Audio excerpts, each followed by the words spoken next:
Welcome to Shivani's kitchen. আশা করি তোমরা সবাই ভালো আছো, সুস্থ আছো। আজ আমি বানাতে চলেছি চিলি ইঁচড়। তো এখানে আমি ইঁচড় কেটে একটু নুন আর হলুদ দিয়ে সিদ্ধ করে নিয়েছি। তো আমি একটা গ্রাইন্ডারের জার নিয়ে নিয়েছি। এবার সিদ্ধ করা এঁচড়গুলো একটু পেস্ট করে নেব। ইঁচড়টা দেখতেই পাচ্ছ একটু বেশি পরিপক্ক হয়েছে, তাতে কোনো প্রবলেম নেই। শিবানীস কিচেনের উদ্দেশ্যই হলো সাধারণ জিনিস থেকে অসাধারণ খাবার বানানো। মধ্যে একই সঙ্গে দিয়ে দিচ্ছি একটু কাঁচা লঙ্কা, এই দেখো হাফ চামচের মতো একটু কুচি কুচি করা, এটা তোমরা কম বেশি দিতেই পারো। আর 1 চামচের মতো রসুন কুচি কুচি করে দিয়েছি যাতে করে ভালো করে মিশে যায়। আর 1 চামচের মতো আদা কুচি, হাফ চামচের মতো নুন দিয়ে দিলাম। নুনটা তো আগেই দিয়েছি সিদ্ধ করার সময়, তো সেটা বুঝেই দিতে হবে। আর হাফ চামচের মতো চিনি দিলাম। এবার ঢাকনা বন্ধ করে পেস্ট করে নেব। তো দেখো এরকম পেস্ট হয়েছে। খুব মিহি করে পেস্ট করার দরকার নেই, একটু এরকম গোটা গোটা থাকলে সেটাই বেশি ভালো হবে খেতে। আরও কিছুটা নুন দিয়ে দিলাম। দিয়ে দিচ্ছি হাফ চামচের মতো গোলমরিচের গুঁড়ো। এবার দিয়ে দিচ্ছি 2টো ডিম ভেঙে।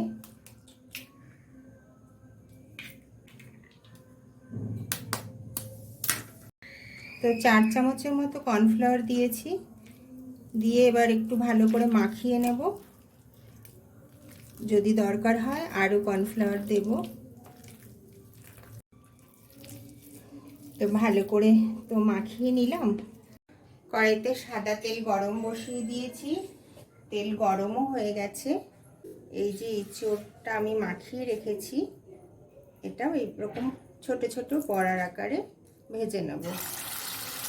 যে কোনো শেপের দিতে পারো, আরও ছোট দিতে পারো কিংবা আরও বড় দিতে পারো, তোমরা তোমাদের পছন্দ মতো সাইজের দিতে পারো।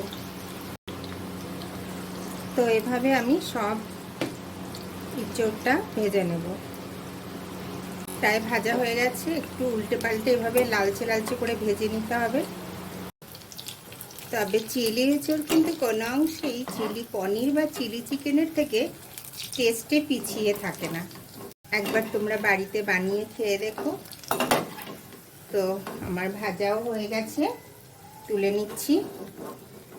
এভাবে বাদ বাকি সব বড়াগুলো আমি তৈরি করে নেব।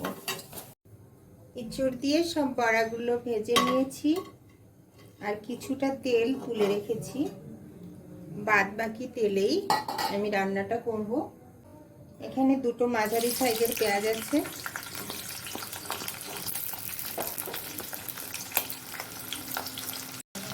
একই সঙ্গে দিয়ে দিচ্ছি রসুন আর আদা কুচিটা। এখানে হাফ চামচের মতো আদা কুচি আছে আর 1 চামচের মতো রসুন। নুন দিয়ে দিচ্ছি। এবার ক্যাপসিকামগুলোও দিয়ে দিচ্ছি, সঙ্গে একটু কাঁচা লঙ্কা কুচি। গ্যাসের ফ্লেমটা কিন্তু বাড়িয়েই নিতে হবে। এবার ভেজে রাখা ইঁচড়ের বড়াগুলো দিয়ে দিচ্ছি। একটু মিলিয়ে নেব বড়াগুলো। দেবো একটু কাশ্মীরি লঙ্কার গুঁড়ো, একটু গোলমরিচের গুঁড়ো। গ্যাসের ফ্লেমটা একটু কমিয়ে দিয়ে সসটা রেডি করে নেব। স্টিলের বাটি নিয়ে নিলাম। দিয়ে দিচ্ছি 2 চামচের মতো সয়া সস, 2 চামচ চিলি সস, আর দিয়ে দিচ্ছি টমেটো সস। 3 চামচের মতো দিয়ে দিচ্ছি টমেটো সস। এবার একটু ভালো করে মিলিয়ে নেব। এবার দিয়ে দেব কেটে রাখা টমেটোগুলো।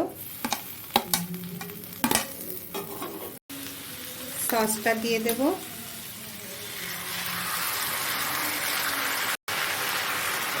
একটু জল দিয়ে ধুয়ে দিয়ে দিলাম। বাটিতে কিছুটা জল নিয়ে তার মধ্যে 1 চামচ কর্নফ্লাওয়ার দিয়ে দিলাম। একটু ভালো করে মিলিয়ে নেব। এবার কড়াইয়ের মধ্যে দিয়ে দেব। গ্যাসের ফ্লেমটা বাড়িয়ে দেব। একটু ভালো করে মিলিয়ে নেব।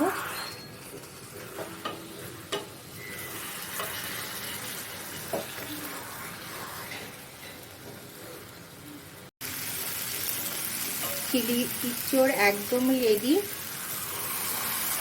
এটা কিন্তু খুব বেশি গ্রেভি হবে না, এরকমই মাখা মাখা হবে।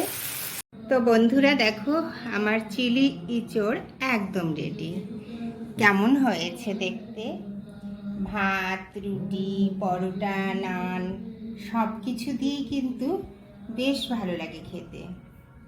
তো আমার রান্না যদি তোমাদের ভালো লেগে থাকে, লাইক, শেয়ার অ্যান্ড কমেন্টস করে জানাতে ভুলো না কিন্তু। ধন্যবাদ।